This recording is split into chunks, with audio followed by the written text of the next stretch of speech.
The concrete was still warm from the September sun when Marcus Chen rolled his skateboard across the cracked surface of Riverside Park's abandoned basketball court. It was 4:47 p.m. on a Tuesday afternoon, and the familiar scrape of urethane wheels against weathered asphalt echoed through the empty space like a solitary heartbeat. Marcus had been coming to this forgotten corner of the city for 3 years, ever since he'd discovered that the broken court made perfect natural obstacles for practicing his tricks. At 17, Marcus possessed that particular brand of quiet confidence that comes from mastering something most adults couldn't even attempt. His dark hair fell across his forehead as he crouched low, preparing for an ollie over the makeshift rail he'd constructed from a discarded shopping cart and some PVC pipe.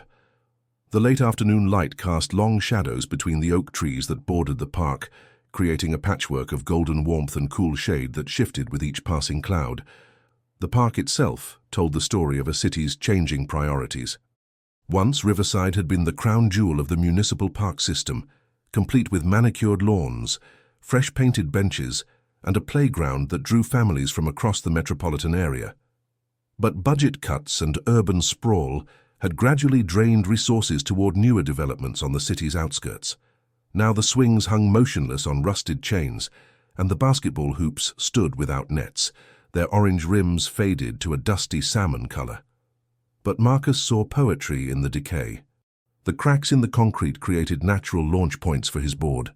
The peeling paint on the court's boundaries formed abstract patterns that seemed to shift and change as he rolled past them.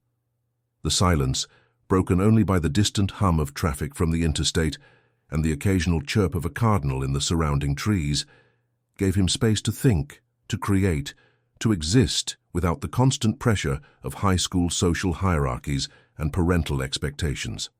His mother, Linda Chen, worked double shifts at the regional medical center, trying to save enough money to move them out of their cramped apartment in the Riverside district.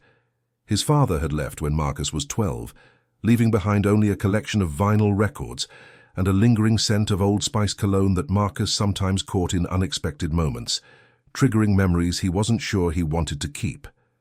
Skateboarding had become Marcus's language for processing these complications. Each successful trick felt like a small victory against the chaos of his home life. Each fall and subsequent recovery taught him something about resilience that no adult had ever managed to articulate. The board beneath his feet responded to his intentions with a precision that human relationships rarely offered. On this particular Tuesday, Marcus was working on perfecting a kickflip to manual, a trick that required him to flip the board beneath his feet while airborne, then land on only the back wheels and ride out the momentum. He'd been attempting it for weeks, getting closer each time but never quite achieving the smooth execution he envisioned. The repetitive nature of the practice was meditative, almost hypnotic. The sound of his board hitting the ground after each failed attempt created a rhythm that seemed to sync with his heartbeat. Clap, slide, roll, clap, slide, roll. The consistency was comforting in a way that few things in his life had ever been. As the sun began to sink lower in the sky, painting the clouds in shades of orange and pink, Marcus noticed something unusual. There was a figure sitting on one of the distant benches, partially obscured by the shadows of the oak trees. The person appeared to be watching him, though from this distance Marcus couldn't make out any details. It wasn't uncommon for people to occasionally wander through the park, dog walkers, joggers, sometimes homeless individuals looking for a quiet place to rest. But something about this observer felt different. The figure sat perfectly still, hands folded in their lap, posture erect but not tense. They'd been there for at least 20 minutes, Marcus realized, though he couldn't remember exactly when he'd first noticed them. The stillness was what struck him most. Even from 50 yards away, there was something unsettling about the complete lack of movement. Marcus tried to shake off the uneasy feeling and focus on his skating. He positioned himself for another attempt at the kickflip to manual, taking a deep breath and pushing off with his right foot. The board responded beautifully, flipping exactly as he'd visualized. He landed cleanly on the back wheels, arms extended for balance, and managed to ride out the manual for nearly 10 feet before the front wheels touched down. It was perfect. The trick he'd been chasing for weeks had finally come together in one fluid motion. He pumped his fist in triumph and looked toward the bench where the figure had been sitting, wanting to share his small victory with someone, anyone. The bench was empty. Marcus blinked, wondering if his eyes were playing tricks on him in the fading light. He skated closer to the bench, studying the spot where the figure had been sitting. There was no indication that anyone had been there, no impression in the weathered wood, no dropped items, no footprints in the dirt around the bench. But as he stood there, board in hand, Marcus noticed something that made his skin prickle with unexplained anxiety. Carved into the back of the bench, in letters so faint they were barely visible, were the words, "Never alone." The carving looked old, weathered by years of rain and sun, but Marcus was certain he'd never seen it before. He'd sat on this very bench dozens of times during breaks from skating, and he had the kind of observational memory that noticed details like this. The letters were carved with deliberate precision, each one carefully formed with what looked like a small knife or sharp tool. As darkness began to settle over the park, Marcus decided it was time to head home. He tucked his skateboard under his arm and began walking toward the park's main entrance, following the winding path that led through the grove of oak trees. The street lights were just beginning to flicker on, casting pools of yellow light at regular intervals along the sidewalk. The walk home usually took Marcus about 15 minutes, but tonight he found himself glancing over his shoulder every few steps. The feeling of being watched hadn't left him, even though he'd seen no one else in the park. The shadows between the trees seemed deeper than usual, and every small sound, the rustle of leaves, the distant rumble of a car engine, the soft hoot of an owl, made him walk a little faster. He reached the park's entrance and turned onto Riverside Drive, the main street that would take him back to his apartment complex. The familiar sights and sounds of the city should have been comforting, but the unease that had settled in his chest during those final minutes in the park refused to dissipate. Marcus never made it home that night. Somewhere between the park entrance and the intersection of Riverside Drive and Miller Street, a distance of less than 4 blocks, he simply vanished. His skateboard was found the next morning by a jogger, lying in a storm drain 3 blocks from his usual route. There were no signs of struggle, no witnesses, no surveillance footage that captured anything useful. The police investigation that followed was thorough, but ultimately fruitless. Detectives interviewed his friends, teachers, and neighbors. They searched the park, the surrounding neighborhoods, and even dragged the river that ran along the park's eastern boundary. His mother appeared on local news broadcasts, pleading for information about her son's whereabouts. Missing person flyers with Marcus's smiling face were posted on telephone poles throughout the city. But as weeks turned into months and months turned into years, the case grew cold.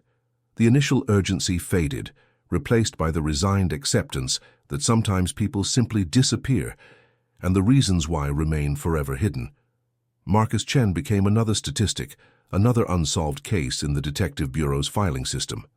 His mother never stopped hoping, never stopped believing that someday she would get answers. She kept his room exactly as he'd left it, his skateboard magazine still stacked on the nightstand, his spare wheels and bearings still scattered across the desk.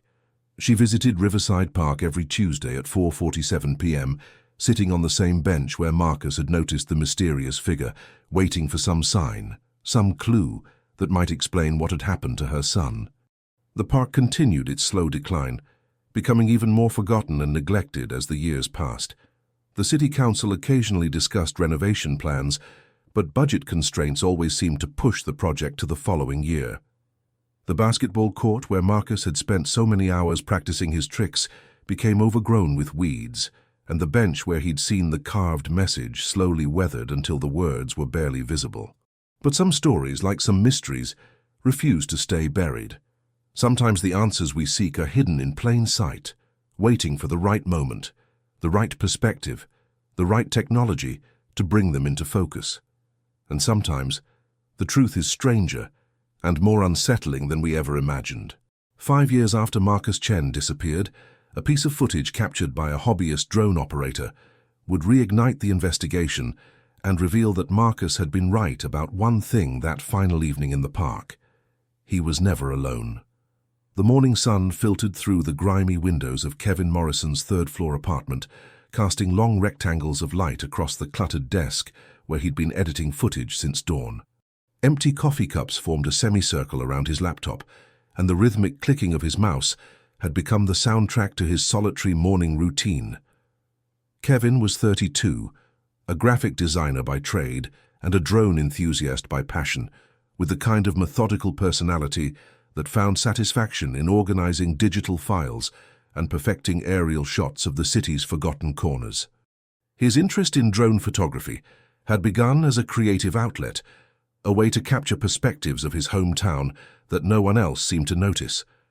While other drone operators focused on sweeping landscapes or dramatic sunsets, Kevin was drawn to the overlooked spaces, abandoned buildings, empty lots, the kinds of places that held stories but rarely found storytellers.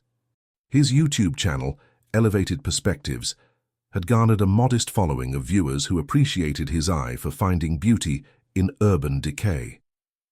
On this particular Thursday morning in October, Kevin was reviewing footage he'd captured the previous evening at Riverside Park. The decision to film there had been spontaneous, driven by the golden hour lighting and his curiosity about how the abandoned basketball court would look from above. He'd flown his drone just before sunset, capturing smooth, sweeping shots of the empty park and the surrounding neighborhood. The footage was standard for his usual content, quiet, contemplative shots that revealed the geometric patterns of urban planning when viewed from the sky. The basketball court formed a perfect rectangle of cracked concrete, bordered by the organic curves of the walking paths and the irregular shapes of the oak trees. It was the kind of footage that would work well with ambient music, creating a meditative viewing experience for his subscribers. But as Kevin scrubbed through the timeline, adjusting color correction and planning his edits, he noticed something that made him pause. In one of the shots, taken from about 60 feet above the basketball court, there appeared to be a figure sitting on one of the benches. The person was small in the frame, barely visible unless you knew where to look. But their posture was distinctly human, upright, motionless, facing the empty court. Kevin zoomed in on the figure, enhancing the image as much as his editing software would allow. The quality wasn't perfect. The distance and the approaching darkness made it difficult to make out details, but there was definitely someone there. Someone who had been sitting alone in the park as the sun set, watching the empty basketball court with the same stillness that Marcus Chen had noticed 5 years earlier. What made this discovery unsettling wasn't just the presence of the figure, but the timing. Kevin had been flying his drone for nearly an hour, capturing footage from various angles and altitudes. The figure appeared in multiple shots, taken over the course of that hour, and in every single frame they were in exactly the same position. No movement, no shift in posture, no indication that they were aware of the drone buzzing overhead. Kevin had been shooting drone footage for 3 years, and he'd learned to recognize the subtle ways that people typically responded to his aircraft. Most individuals would look up when they heard the distinctive whir of the propellers, often waving or moving away if they preferred not to be filmed. But this figure showed no awareness of the drone's presence, maintaining their vigil with an almost supernatural stillness. The more Kevin studied the footage, the more questions arose. Why was someone sitting alone in an abandoned park as darkness fell? Why hadn't they moved or acknowledged the drone? And most puzzling of all, why did their presence feel so intentional, so purposeful?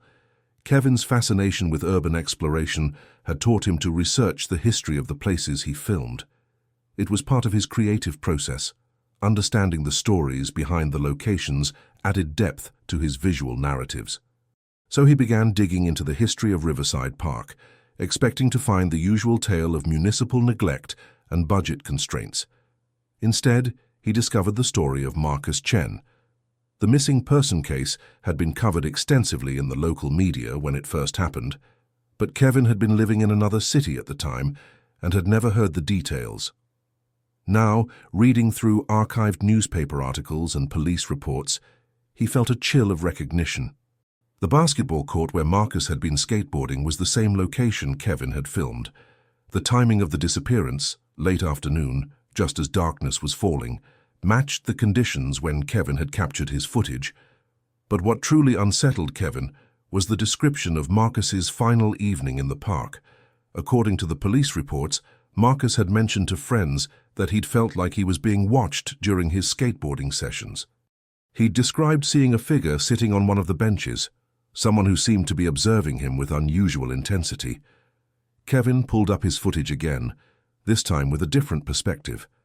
The figure on the bench was positioned in such a way that they would have had a clear view of the basketball court. If someone had been skateboarding there, the figure would have been able to watch their every movement from that vantage point. The implications were disturbing.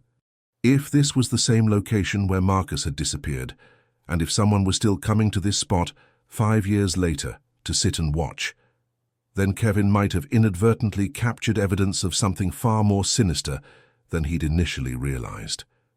Kevin enhanced the image further, using every digital tool at his disposal to extract more detail from the footage. The figure appeared to be wearing dark clothing, possibly a hoodie or jacket. Their posture suggested they were of medium build, neither particularly tall nor short. But the distance and image quality made it impossible to determine age, gender, or any other identifying characteristics. What he could determine was that the figure's behavior was decidedly unusual. In all of Kevin's aerial footage of urban areas, he'd never captured someone maintaining such absolute stillness for such an extended period.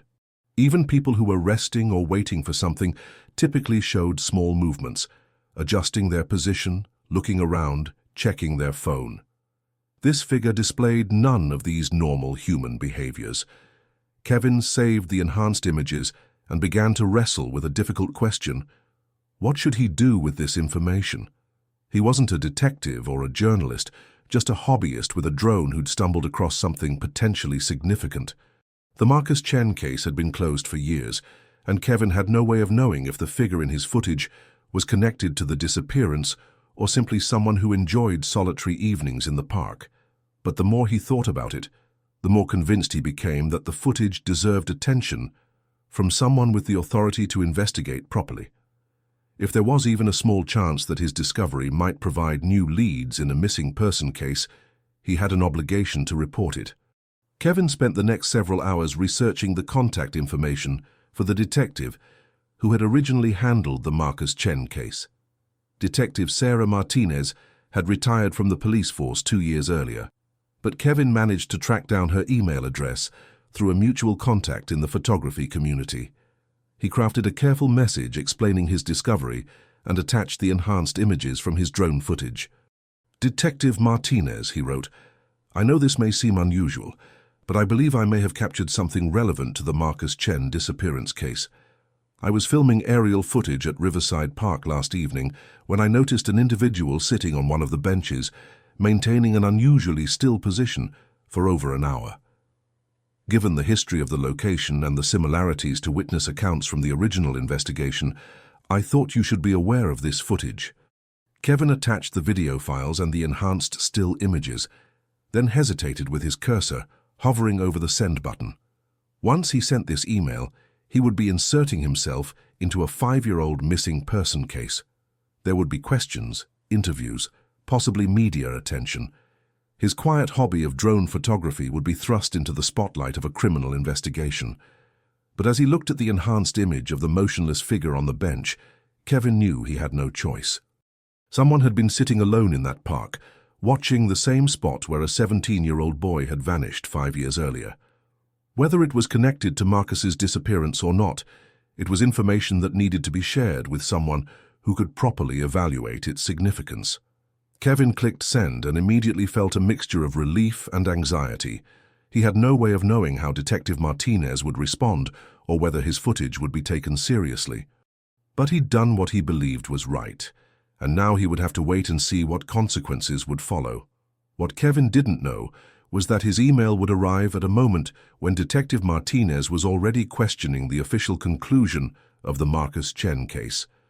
Recent developments in similar missing person cases had caused her to revisit some of her old files, and she'd been particularly troubled by the unresolved elements of Marcus's disappearance. If this story moved you, you might want to subscribe. We explore mysteries like this one, seeking the truth hidden in plain sight. The drone footage that Kevin Morrison had captured was about to become the key that would unlock a 5-year-old mystery, revealing connections that no one had previously considered, and raising questions that would challenge everything people thought they knew about the night Marcus Chen disappeared. Detective Sarah Martinez had been enjoying her retirement for exactly 2 years, 3 months and 16 days when Kevin Morrison's email arrived in her inbox. She'd been tending to her garden in the backyard of her modest ranch-style home on the outskirts of the city, her hands deep in the rich soil as she transplanted tomato seedlings from their starter pots to the larger containers where they would spend the summer. The rhythmic work of gardening had become her meditation, a way to process the accumulated weight of 23 years in law enforcement. The notification chime from her laptop drew her inside, and she washed the dirt from her hands before settling into the worn leather chair in her home office. Sarah had maintained this space exactly as it had been during her final years on the force. Crime scene photos, case files, and evidence boards covered 3 of the 4 walls, creating a private museum of unsolved mysteries that had followed her into retirement. The Marcus Chen case occupied the largest section of the east wall. Photos of the 17-year-old skateboarder were arranged chronologically, from his childhood school pictures to the last known image of him captured by a convenience store security camera 2 blocks from Riverside Park. The timeline Sarah had constructed showed his movements on that final Tuesday afternoon, ending abruptly at 4:47 p.m. when he'd been seen entering the park with his skateboard. Sarah had never been entirely satisfied with the official conclusion of the case. The evidence had been too clean, too absent of the usual traces that people leave behind when they vanish. No financial transactions, no digital footprints, no witnesses who could provide meaningful information about what had happened during those crucial hours between Marcus entering the park and his skateboard being found in the storm drain. But Kevin Morrison's email changed everything. Sarah studied the attached drone footage with the kind of analytical focus that had made her one of the department's most effective investigators. The image quality was better than she'd expected, clear enough to make out details that might have been invisible to the naked eye from ground level. The figure sitting on the bench was positioned with a clear view of the basketball court, and their absolute stillness over the course of an hour was indeed unusual. What struck Sarah most was the purposefulness of the figure's position. They weren't sitting casually or randomly. They were positioned to observe the basketball court with maximum visibility. It was the kind of strategic placement that suggested familiarity with the location and a specific reason for being there. Sarah compared the drone footage to the crime scene photographs from 5 years earlier. The bench where the figure was sitting was the same one where Marcus had noticed the carved message "Never Alone" during his final skateboarding session.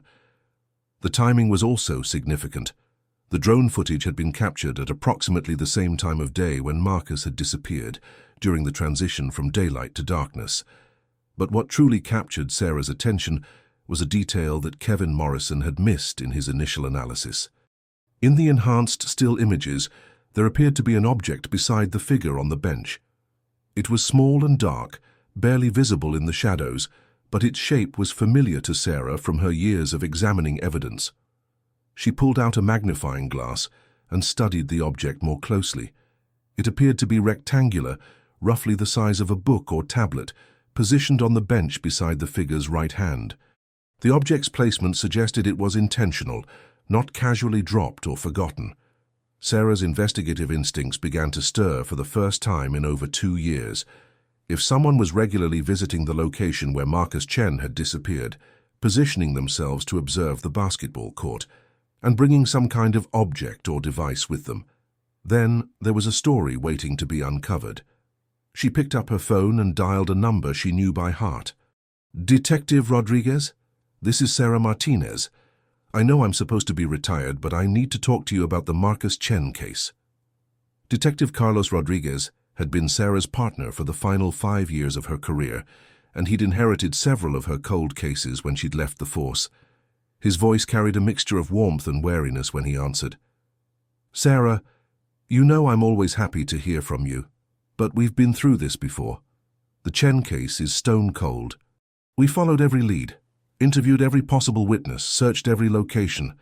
The kid vanished without a trace." "I've got new footage," Sarah said, cutting straight to the point. "Drone footage from last night, showing someone sitting in the exact spot where Marcus reported being watched. Someone who stayed motionless for over an hour, watching the basketball court where he used to skate." The silence on the other end of the line stretched for nearly 10 seconds before Rodriguez responded. "Send me everything you have. I'll take a look." Sarah forwarded Kevin Morrison's email and the enhanced images to Rodriguez, then waited by the phone. She knew her former partner well enough to predict his response. He would be skeptical but thorough, examining the evidence with the kind of methodical approach that had made their partnership so effective. 20 minutes later, Rodriguez called back. "Okay, you've got my attention. This is either the biggest coincidence in the history of coincidences, or we missed something 5 years ago. Can you contact the drone operator? I want to know everything about how this footage was captured." Sarah arranged a meeting with Kevin Morrison for the following day, bringing Rodriguez along to make it official. Kevin proved to be a reliable witness, methodical in his approach and clear in his recollections. He walked them through the technical specifications of his drone, the conditions under which the footage had been captured, and the process he'd used to enhance the images. "The thing that bothers me most," Kevin explained, "is how still the person was. I've captured hundreds of hours of footage with people in the frame, and I've never seen anything like this. It's like they were posed or waiting for something specific." Rodriguez studied the footage on Kevin's high-resolution monitor, zooming in on different sections and asking detailed questions about the timing and camera angles. Sarah watched her former partner work, recognizing the subtle signs that indicated he was taking the evidence seriously. "What about this object on the bench?" Rodriguez asked, pointing to the rectangular shape beside the figure.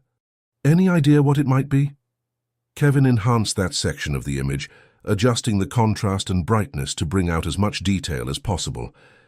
"It's hard to say definitively, but based on the size and shape, it could be a tablet or a notebook, maybe some kind of recording device." Sarah felt a familiar tingle of excitement, the sensation she'd experienced countless times when a cold case began to show signs of life. "Carlos, we need to go back to the park. If someone is regularly visiting that location, there might be other evidence we missed." The next morning, Sarah found herself walking through Riverside Park for the first time in 3 years. The deterioration was more pronounced than she'd remembered. The basketball court was now partially obscured by weeds, and several of the benches had been damaged by weather and vandalism. But the bench where the figure had been sitting remained intact, positioned with the same clear view of the court that had been captured in the drone footage. Sarah sat on the bench, trying to understand what someone might see from this vantage point. The basketball court stretched out before her, empty except for the weeds growing through the cracks in the concrete. To her left, the walking path wound through the grove of oak trees toward the park's main entrance. To her right, the path led deeper into the park, toward the river and the more secluded areas where homeless individuals sometimes established temporary camps. Rodriguez was examining the ground around the bench with a metal detector, looking for any objects that might have been dropped or buried. Sarah pulled out her phone and began taking photographs, documenting the scene from every angle. As she worked, she noticed something that hadn't been visible in the drone footage. Carved into the armrest of the bench, in letters so faint they were barely visible, were what appeared to be initials, MC. The carving was old, weathered by years of exposure to the elements, but the letters were unmistakably there. "Carlos," Sarah called out, "come look at this." Rodriguez examined the carving with a magnifying glass, comparing it to photographs from the original investigation. MC could be Marcus Chen, but it could also be a dozen other people. "We can't know for sure when this was carved or who did it." "But it's consistent with the pattern," Sarah replied. "Someone has been maintaining a connection to this location for years. The figure in the drone footage, the carved initials, the positioning to observe the basketball court. It all suggests ongoing involvement with this place." As they continued their examination of the park, Sarah began to develop a theory that would have seemed impossible 5 years earlier. What if Marcus Chen hadn't been the victim of a random crime or a spontaneous disappearance? What if he'd been specifically targeted by someone who had been watching him, studying his habits, waiting for the right moment to act? The implications were disturbing, but they also provided a framework for understanding the evidence that had puzzled investigators for years. If someone had been planning Marcus's disappearance, they would have needed to study his routine, learn his schedule, understand his preferences. The basketball court at Riverside Park was the perfect location for surveillance, isolated enough to avoid casual observation, but positioned to provide clear sightlines of the target. Sarah's phone rang, interrupting her thoughts. The caller ID showed Kevin Morrison's number. "Detective Martinez? I've been going through more of my footage from last night and I found something else. The figure on the bench. They weren't just sitting there. At one point they stood up and walked to the basketball court. They spent about 10 minutes there walking around the perimeter, like they were looking for something." Sarah felt her pulse quicken. "Kevin, I need you to send me that footage immediately, and I need you to start monitoring that park with your drone. If this person returns, we need to know about it." What started as a routine drone flight by a hobbyist photographer had evolved into something far more significant. The figure on the bench wasn't just a casual observer.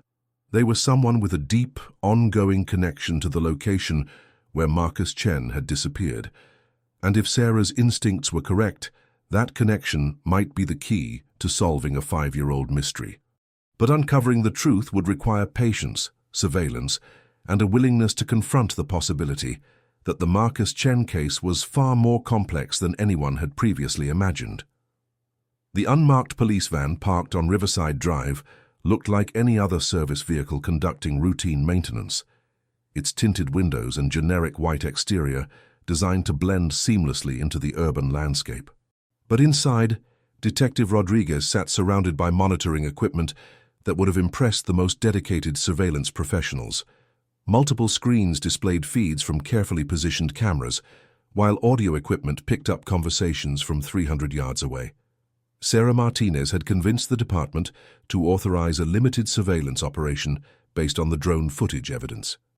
The official justification was thin, monitoring a public park for suspicious activity, but Rodriguez's captain had approved a 2-week operation, partly out of respect for Sarah's reputation, and partly because of the unsettling nature of Kevin Morrison's discovery. "Any sign of our friend?" Sarah asked, settling into the passenger seat with 2 cups of coffee and a bag of sandwiches. She'd been officially rehired as a civilian consultant for the duration of the operation, an arrangement that allowed her to participate while maintaining the proper legal protocols. "Nothing yet," Rodriguez replied, adjusting one of the camera angles to better cover the bench where the figure had been sitting. "But it's only been 3 days. If this person has been coming here regularly for years, they might have a specific schedule or pattern." The surveillance setup was comprehensive but discreet. Kevin Morrison's drone provided aerial coverage during daylight hours, while the ground-based cameras captured close-up footage of anyone who entered the park. Motion sensors had been placed along the main walking paths, and thermal imaging equipment could detect body heat even in complete darkness. Sarah studied the monitor that showed the basketball court from the same angle as the drone footage. The late afternoon sun cast long shadows across the cracked concrete, creating an abstract pattern of light and darkness that shifted with the movement of the clouds. It was easy to imagine Marcus Chen skating across this surface, practicing his tricks with the focused intensity that had characterized his final weeks. "I've been thinking about the timeline," Sarah said, opening one of the sandwiches. "If someone was watching Marcus for weeks or months before he disappeared, they would have had to establish a routine. They couldn't just show up randomly and hope to catch him." Rodriguez nodded, keeping his eyes on the monitors. "Which means they either lived nearby or had a legitimate reason to be in the area regularly. We should pull the records for everyone who worked in the neighborhood during that time period. Delivery drivers, maintenance workers, anyone who might have had a regular schedule that brought them past the park." The conversation was interrupted by a soft beeping from the motion sensor array. Rodriguez quickly switched to the camera that covered the park's main entrance, and both detectives leaned forward to study the screen. A figure had entered the park and was walking slowly along the main path. The person was wearing dark clothing and a baseball cap pulled low over their face, making identification difficult even with the enhanced camera equipment. But their movement pattern was deliberate, not the casual stroll of someone out for exercise or fresh air. "They're heading toward the basketball court," Sarah observed, her voice barely above a whisper. The figure followed the winding path through the grove of oak trees, occasionally stopping to look around, but never removing the baseball cap or lifting their face toward the cameras. Their body language suggested familiarity with the location. They knew where they were going and weren't concerned about getting lost or confused. When the figure reached the basketball court, they stood at the edge of the concrete for several minutes, surveying the empty space with the same methodical attention that Marcus had once brought to his skateboarding practice. Then, with movements that seemed almost ritualistic, they walked to the bench where the drone had captured them sitting. But instead of sitting down, the figure reached into a dark bag they'd been carrying and pulled out something that made Sarah's breath catch in her throat. "Is that a skateboard?" Rodriguez asked, adjusting the camera's zoom function to get a clearer view. It was indeed a skateboard, but not just any skateboard.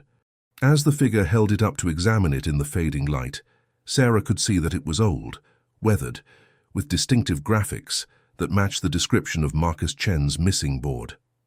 "Carlos, that's Marcus's skateboard, the one that was never found." The figure placed the skateboard on the bench and sat down beside it, adopting the same motionless posture that had been captured in Kevin Morrison's drone footage. They remained there for nearly an hour, occasionally reaching over to touch the skateboard, but otherwise maintaining the eerie stillness that had first attracted attention. As darkness began to fall, the figure stood up, carefully placed the skateboard back in their bag, and began walking toward the park's exit. But instead of taking the main path, they headed toward the more secluded area near the river, where the surveillance equipment had limited coverage. "We can't lose them," Sarah said, reaching for her radio to contact the backup units that had been positioned around the park's perimeter. But the figure seemed to anticipate this possibility. They moved with the confidence of someone who knew the park's layout intimately, taking a route that avoided the main pathways and used the natural cover of the trees and vegetation. Within minutes, they had disappeared into the darkness beyond the range of the surveillance equipment. Rodriguez immediately dispatched officers to search the area, but the figure had vanished as mysteriously as they had appeared.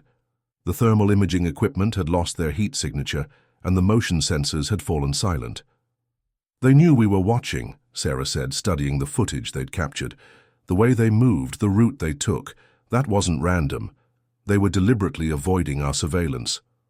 The implications were disturbing.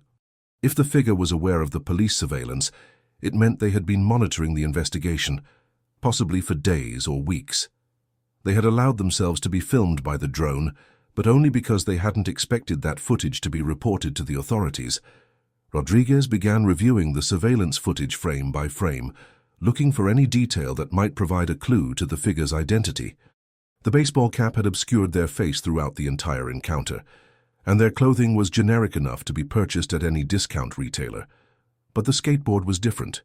If it was indeed Marcus Chen's missing board, then the figure had been in possession of key evidence from the disappearance for 5 years. The question was whether they had taken it from Marcus before his disappearance, or whether they had acquired it afterward. "We need to analyze every frame of this footage," Sarah said, her detective instincts fully engaged for the first time since her retirement. "Body language, gait analysis, clothing details, anything that might help us identify this person." Over the next several hours, Sarah and Rodriguez worked with the department's technical analysts to extract every possible detail from the surveillance footage. The figure's height was estimated at between 5'6" and 5'8", with a medium build that could belong to either a man or a woman. Their movements suggested they were relatively young and physically fit, but beyond these basic characteristics, identification remained impossible. What was clear was that the figure had an intimate knowledge of both the park's layout and the Marcus Chen case.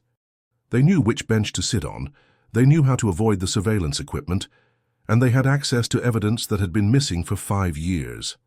"This changes everything," Rodriguez said, leaning back in his chair as the analysis session concluded. "We're not looking for a random killer or a stranger who happened to be in the wrong place at the wrong time. We're looking for someone who has maintained a 5-year obsession with Marcus Chen and this location." Sarah nodded, studying the enhanced images on the monitor. "Someone who not only knows what happened to Marcus, but who has been returning to commemorate it or relive it or—" She paused, considering the darker possibilities. "Or to make sure it stays buried." The surveillance operation continued for another week, but the figure didn't return. Kevin Morrison's drone flights showed the park empty of any unusual activity, and the motion sensors detected only the occasional jogger or dog walker. It was as if the figure had sensed the increased attention and decided to lay low. But the skateboard changed everything. If it was indeed Marcus's missing board, then the figure wasn't just a voyeur or someone with a morbid fascination with the case. They were someone who had been present when Marcus disappeared, someone who had taken physical evidence from the scene. The question that haunted Sarah as she reviewed the footage each night was simple but profound. Was the figure someone who had harmed Marcus Chen, or someone who knew what had happened to him? And in either case, where was Marcus now? The surveillance had provided more questions than answers, but it had also proved that the Marcus Chen case was far from over. Someone was still out there, still connected to that autumn evening 5 years ago, when a 17-year-old skateboarder had vanished without a trace. What they didn't know was that the figure had been watching them watch the park, learning their patterns and procedures with the same methodical patience they had once used to study Marcus Chen. The game of surveillance was about to become much more complicated, and the stakes were about to rise dramatically. Elena Vasquez had been keeping secrets for 5 years, 3 months and 16 days. She counted each day like a prisoner, marking time on a cell wall, carrying the weight of what she knew with the mechanical precision of someone who had learned to function despite crushing guilt. At 22, she possessed the kind of quiet intensity that came from bearing witness to something terrible and being powerless to change it. Her apartment on the north side of the city was a shrine to memory, though no casual visitor would recognize it as such. The walls were covered with what appeared to be random photographs, cityscapes, nature shots, architectural details, but Eleanor knew the hidden pattern that connected them all. Each image had been taken from a location where Marcus Chen had spent time during his final weeks. The coffee shop where he'd worked part-time, the skate shop where he'd bought his equipment, the library where he'd studied for his SATs. Elena had been documenting Marcus's life without his knowledge, creating a visual diary of his routines and preferences. But she hadn't been stalking him in the traditional sense. She'd been trying to protect him from someone who was. The truth was more complex than the police investigation had ever uncovered, more nuanced than the simple narrative of a missing teenager. Eleanor had been Marcus's girlfriend, though their relationship had been kept secret at his insistence. He'd been dealing with harassment from someone who had become obsessed with him, someone who had been watching his every movement for months before his disappearance. Marcus had first noticed the surveillance in early August, about a month before he vanished. He'd told Elena about the feeling of being watched, about seeing the same figure in different locations throughout his day. At first, she'd suggested it might be his imagination, the paranoia that sometimes accompanies the stress of senior year and college applications. But as the weeks passed, Marcus's descriptions became more specific and more disturbing. The stalker had been methodical, almost professional in their approach. They knew Marcus's schedule, his favorite locations, his habits and preferences. They'd been present at the skate shop when he'd bought new wheels for his board. They'd been sitting in the back of the library when he'd been studying. They'd been watching from across the street when he'd left work at the coffee shop. Marcus had been reluctant to involve the police, partly because he couldn't provide concrete evidence of the harassment, and partly because he'd been afraid it would interfere with his college prospects. Instead, he'd asked Elena to help him document the stalking, to photograph the figure whenever possible, and create a record that might be useful if the situation escalated. Elena had agreed, though the task had filled her with a growing sense of dread. She'd begun carrying a camera wherever she went, ready to capture images of Marcus's stalker if the opportunity arose. She'd learned to recognize the figure from a distance, always wearing dark clothing, always maintaining a careful distance, always watching with an intensity that felt predatory. The photographs Elena had taken during those final weeks painted a disturbing picture of systematic surveillance. The stalker had been present at Marcus's workplace, his school, his favorite skating locations. They'd learned his routine so thoroughly that they could predict where he would be at any given time. On the day Marcus disappeared, Eleanor had been planning to meet him at Riverside Park after his skating session. They'd arranged to have dinner together and discuss whether it was time to involve the police in the stalking situation. But when Eleanor arrived at the park that evening, She'd found it empty except for Marcus's skateboard lying beside the storm drain. She'd also found something else that the police had never discovered. Tire tracks in the soft earth near the park's back entrance, marks that suggested a vehicle had been parked there recently. The tracks were deep enough to indicate the vehicle had been carrying significant weight, and their position suggested someone had been waiting in the shadows, watching the basketball court where Marcus practiced his tricks. Elena had photographed the tire tracks, but she'd never reported them to the police. In her shock and grief, she'd convinced herself that the evidence would be meaningless without additional context. She'd been a 17-year-old girl dealing with the trauma of her boyfriend's disappearance, and the thought of being questioned by detectives had terrified her. Instead, she'd kept the photographs and the secret of their relationship, telling herself that someday she would find the courage to come forward with what she knew. But as the months turned into years, the weight of her silence had become increasingly difficult to bear. Eleanor had been the figure sitting on the bench in Kevin Morrison's drone footage. She'd been returning to Riverside Park every few months since Marcus's disappearance, bringing his skateboard, which she'd retrieved from the storm drain before the police had found it, and sitting in the location where she'd last seen evidence of his stalker. It was her way of maintaining a connection to Marcus and of keeping the memory of his final weeks alive. The skateboard had become a talisman, a physical link to the boy she'd loved and lost. She'd kept it in her apartment for 5 years, occasionally taking it to the park as part of a private ritual of remembrance. She'd never expected that her solitary vigils would be captured by surveillance equipment, or that her presence would reignite the official investigation. But when Eleanor saw news reports about renewed police interest in the Marcus Chen case, she knew her time of hiding was over. The surveillance footage had been aired on local television, showing a mysterious figure with Marcus's skateboard.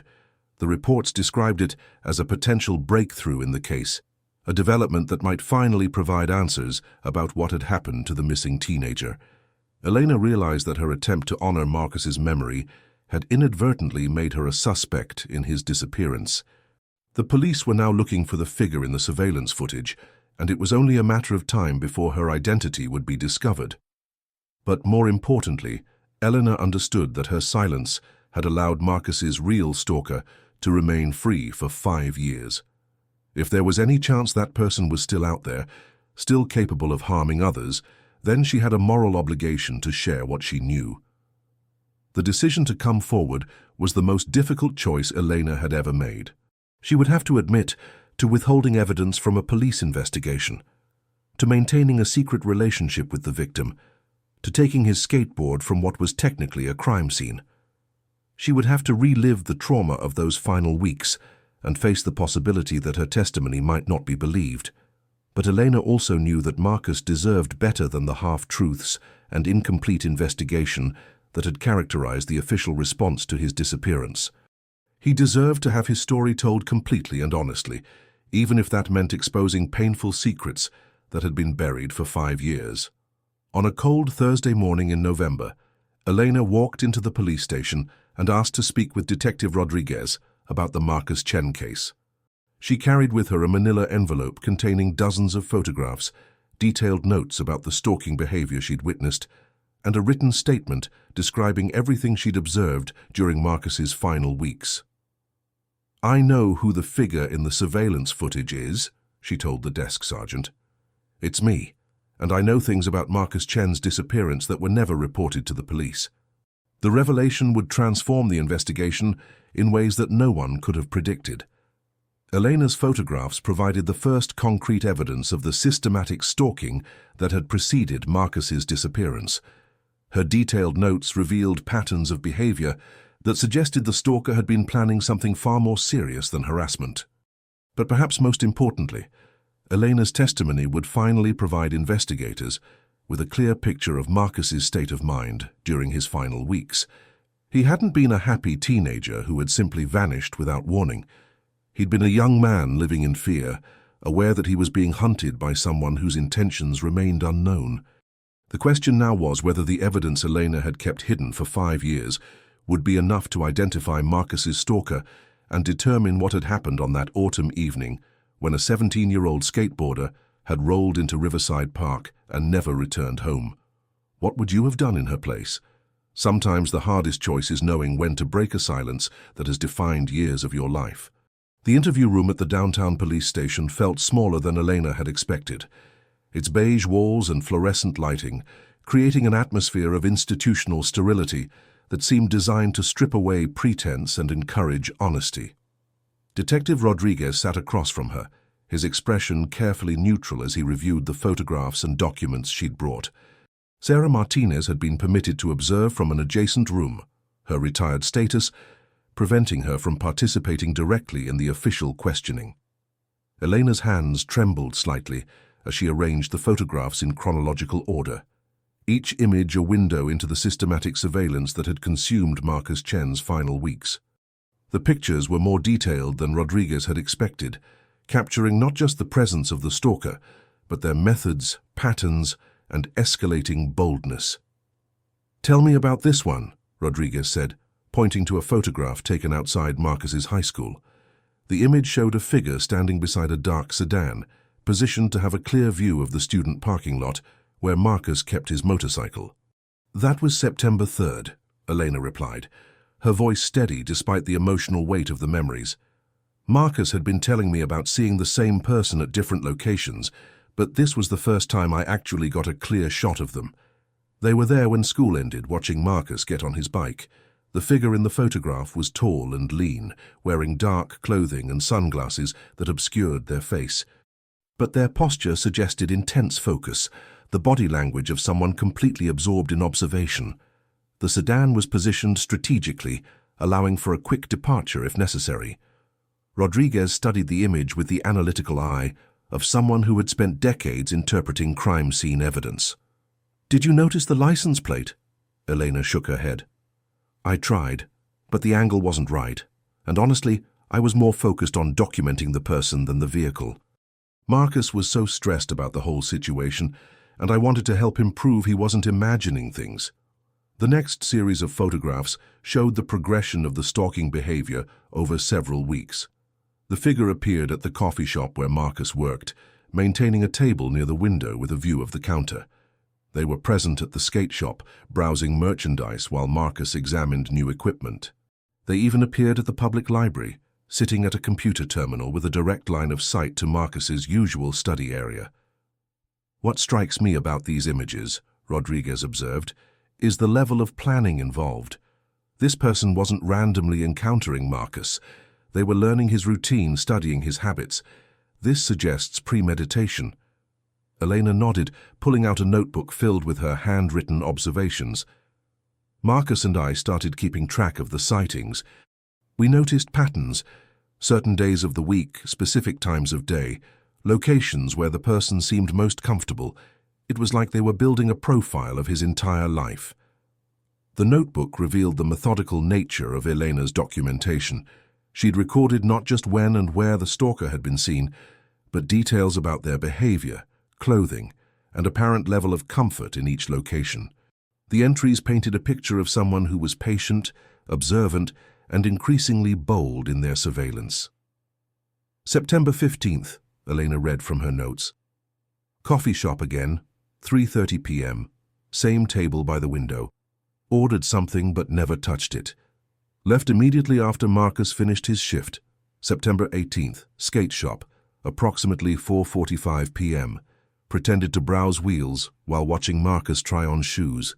Made no purchases." Rodriguez interrupted her reading. "Eleanor, did Marcus ever try to confront this person directly?" "Once," she replied, flipping to a later entry in the notebook. "September 22nd, Marcus was walking home from work when he noticed the person following about a block behind. He turned around and started walking toward them, but they immediately crossed the street and disappeared into a crowd of people waiting for the bus." The incident had been a turning point in Marcus's emotional state, Elena explained. Up until then, he'd been able to maintain some sense of normalcy despite the surveillance, but the realization that his stalker was actively following him, tracking his movements in real time, had filled him with a level of anxiety that began affecting his sleep, his appetite, and his ability to concentrate on school. "That's when he started talking about going to the police," Elena continued, "but he was worried about how it would look on his college applications. He had this idea that having a police report about being stalked might somehow count against him, like it would make him seem like trouble. Rodriguez made notes as Elena continued her account, occasionally asking for clarification about specific details or timeline issues. The picture that emerged was of a teenager caught between the desire to seek help and the fear that doing so might jeopardize his future prospects. "Tell me about the last time you saw Marcus," Rodriguez said, his tone gentle but focused. Elena's composure finally cracked, tears forming in her eyes as she recalled the final conversation she'd had with her boyfriend. They'd met at a small cafe near the school on the morning of his disappearance, ostensibly to study together, but actually to discuss the escalating stalking situation. "He was exhausted," Elena said, wiping her eyes with a tissue. "He'd barely slept in weeks. He kept checking over his shoulder, scanning every room we entered. The person had been at the park the day before, sitting on that bench, watching him skate. Marcus said it felt different that time, more intense, more threatening." "Did he say anything specific about his plans for that afternoon?" "He was going to skate at Riverside Park like always, but he said it might be the last time for a while. He'd decided to take a break from his regular routine, maybe switch to a different location. He thought if he changed his patterns, the person might lose interest and leave him alone." The irony was devastating. Marcus's final skateboarding session had been intended as the end of his regular visits to Riverside Park, not because he'd lost interest in the location, but because he'd hoped to escape the attention of his stalker. Rodriguez spread out a map of the city, marking the locations where Elena's photographs had been taken. The pattern that emerged was systematic and comprehensive, covering virtually every aspect of Marcus's daily life. The stalker had invested enormous time and effort in learning their target's routine. "Elena, I need to ask you about the skateboard. You said you took it from the scene before we found it. Why?" Elena's explanation was painful in its simplicity. When she'd arrived at Riverside Park that evening and found it empty, she'd been devastated by the realization that something terrible had happened. The skateboard lying beside the storm drain had seemed like the only tangible connection to Marcus that remained. "I wasn't thinking clearly," she admitted. "I was 17, I was terrified, and I couldn't process what I was seeing. Taking the skateboard felt like keeping a piece of him with me. I know it was wrong, but at that moment it felt necessary." Rodriguez's questioning continued for nearly 3 hours, covering every aspect of Elena's relationship with Marcus and her documentation of the stalking behavior. When it concluded, he had a comprehensive picture of the weeks leading up to the disappearance that was far more detailed than anything the original investigation had uncovered. But the most significant breakthrough came when Elena mentioned a detail she'd almost forgotten, a partial license plate number she'd glimpsed during one of her surveillance sessions. "I wrote it down in my notebook," she said, flipping through the pages. "Here it is, September 20th. I only saw part of it, but it was definitely a Colorado plate. The first 3 characters were K7M, or maybe K7N. I couldn't be sure about the last letter." Rodriguez immediately contacted the Department of Motor Vehicles, requesting a search for all vehicles registered with license plates matching Elena's partial description. The search parameters included the time frame around Marcus's disappearance and focused on sedans matching the description from Elena's photographs. The results came back within hours. 17 vehicles matched the partial plate description, but only 3 were dark-colored sedans registered in the metropolitan area during the relevant time period. One of those vehicles was registered to someone whose name made Rodriguez's blood run cold. David Thornton, 43 years old, had been arrested twice for stalking behavior in other states before moving to Colorado in 2018. His previous victims had been young men between the ages of 16 and 19, and his pattern of behavior matched exactly what Elena had documented in her photographs and notes. Thornton's address was in a quiet suburban neighborhood about 15 minutes from Riverside Park. DMV records showed he'd purchased the sedan 3 months before Marcus's disappearance, and employment records indicated he'd been working part-time hours that would have allowed him the flexibility to conduct extensive surveillance. "We need a warrant," Rodriguez told Sarah as they reviewed Thornton's background information. "If this is our guy, there might be evidence in his home that could tell us what happened to Marcus." The warrant was approved within hours, and a search team descended on Thornton's residence the following morning. What they found exceeded their worst expectations. Thornton's basement had been converted into what could only be described as a shrine to Marcus Chen. The walls were covered with hundreds of photographs, many taken with telephoto lenses from considerable distances. There were detailed maps showing Marcus's daily routes, schedules outlining his work and school commitments, and notebooks filled with observations about his personality, preferences, and relationships. But most disturbing was a series of photographs that had been taken inside Riverside Park on the day of Marcus's disappearance. The images showed Marcus skating alone on the basketball court, unaware that he was being watched from the shadows. The final photograph in the series showed Marcus walking toward the park's back entrance, his skateboard under his arm, just as darkness was beginning to fall. There were no photographs after that. In a locked file cabinet, investigators found detailed plans for what Thornton had called the acquisition. The documents outlined various scenarios for approaching Marcus in isolated locations, including specific references to Riverside Park and the advantages it offered for conducting what was clearly intended to be an abduction. David Thornton was arrested at his workplace 2 days later. During questioning, he maintained his innocence regarding Marcus's disappearance, claiming that his surveillance had been motivated by admiration rather than malicious intent. But faced with the overwhelming evidence from his home, including the detailed abduction plans, his story quickly crumbled. The truth, when it finally emerged, was both simpler and more horrifying than anyone had imagined. Thornton had been planning to kidnap Marcus for months, studying his victim with the patience of a predator.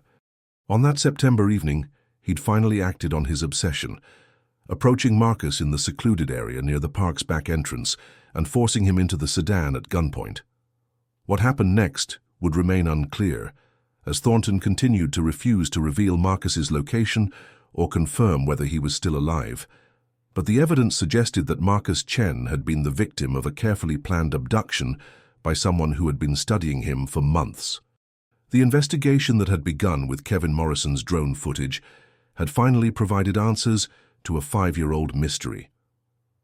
Elena Vasquez's courage in coming forward with her photographs and testimony had made it possible to identify and arrest Marcus's stalker. But perhaps most importantly, the case had demonstrated that sometimes the truth is hidden not in the absence of evidence, but in the silence of witnesses who are afraid to speak. As Sarah Martinez stood in David Thornton's basement, looking at the photographs that chronicled the final weeks of Marcus Chen's freedom, she felt a mixture of satisfaction and sadness. The case had been solved, justice was finally possible, but a young man's life had been forever changed by the actions of someone who had turned admiration into obsession.